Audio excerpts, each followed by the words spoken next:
Assalamualaikum warahmatullahi wabarakatuh. Saya Anissa Kalikaulia dari kelas reguler B Penmas. Nah, di sini saya akan menjelaskan tentang film Writer's Freedom.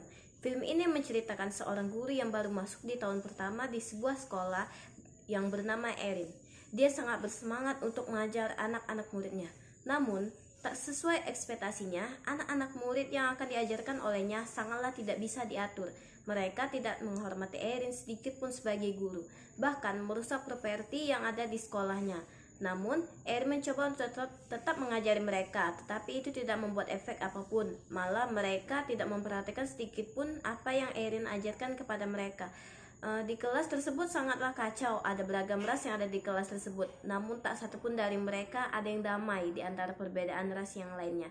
Bahkan mereka bisa menggunakan kekerasan untuk membela ras mereka sendiri. Tidak peduli apa akibat dari yang mereka lakukan. Namun Erin tidak hanya diam dengan masalah ini. Dia mencari solusi bagaimana cara menyelesaikan masalah ini. Untuk membuat mereka sadar, Erin menceritakan kisah tentara Nazi yang menganiaya kaum Yahudi secara brutal. Erin membandingkan dengan perilaku mereka yang sekarang dan mengatakan kalau perbuatan mereka itu tidak sebanding dengan yang dilakukan tentara Nazi. Jadi, Erin menyuruh mereka lebih baik berhenti untuk saling bertengkar karena perbedaan ras mereka. Namun, para murid tidak terima. Mereka mengatakan kalau Erin tidak tahu apa-apa tentang kehidupan keras mereka. Mereka berjuang bahkan mengorbankan nyawa mereka untuk ras mereka sendiri agar mati secara terhormat. Dan Erin pun menyanggah. Dia mengatakan kalau kematian mereka itu tidak ada apa-apanya. Erin berkata ketika mereka mati, mereka akan dilupakan dan semua orang akan melanjutkan kehidupan mereka secara normal. Lalu para murid pun tertarik dengan kisah tentara Nazi yang diceritakan oleh Erin, namun tak sempat dilanjutkan. Akhirnya, Erin dapat memikirkan materi apa yang akan diberikan kepada murid-muridnya tersebut. Dia mencoba meminjam buku bacaan kepada pihak sekolah, namun tak ada satupun orang yang mendukungnya.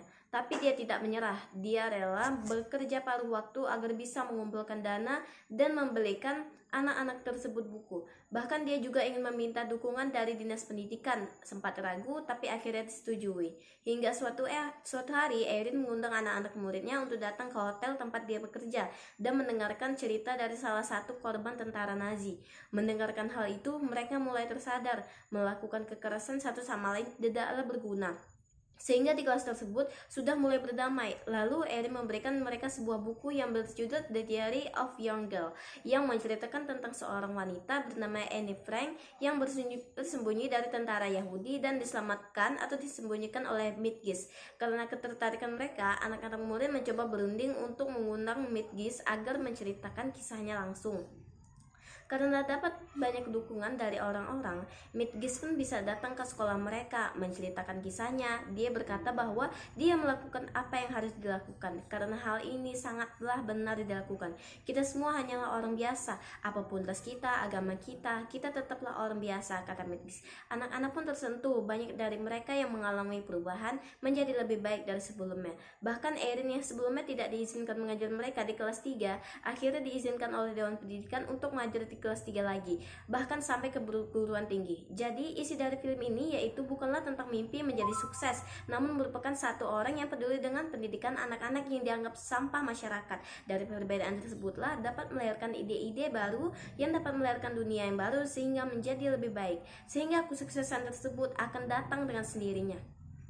Nah, hubungan film ini dengan landasan pendidikan yaitu dan konsep pendidikan di mana anak-anak tersebut diajarkan menjadi lebih baik menggunakan metode yang sesuai dengan mereka. Misalnya menggunakan pembahasan yang berkaitan dengan kehidupan mereka sehingga hal tersebut bisa menjadi kemajuan yang baik untuk anak-anak murid tersebut. Bahkan Erin dapat melahirkan ide atau metode baru karena perbedaan yang dimiliki anak-anak muridnya sehingga dia membimbing muridnya hingga sampai ke tujuan awal dia untuk merubah murid tersebut.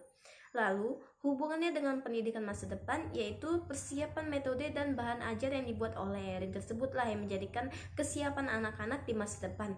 Bahkan hal itu anak-anak murid membuat buku yang isinya dari kisah hidup dari anak-anak tersebut sendiri sehingga bisa jadi tuntunan bagi orang lain untuk berubah menjadi lebih baik lagi. Berdasarkan kisah nyata, bahkan mereka sekarang mendirikan sebuah yayasan bagaimana pengajaran yang dilakukan Erin untuk murid kelas 2 kelas 3 sehingga hal tersebut bisa menjadi contoh dan tuntunan untuk peserta atau tenaga pendidik lain untuk menjadi perubahan yang ada menjadi lebih baik lagi. Baiklah, sekian dari saya, lebih kurang saya mohon maaf. Assalamualaikum warahmatullahi wabarakatuh.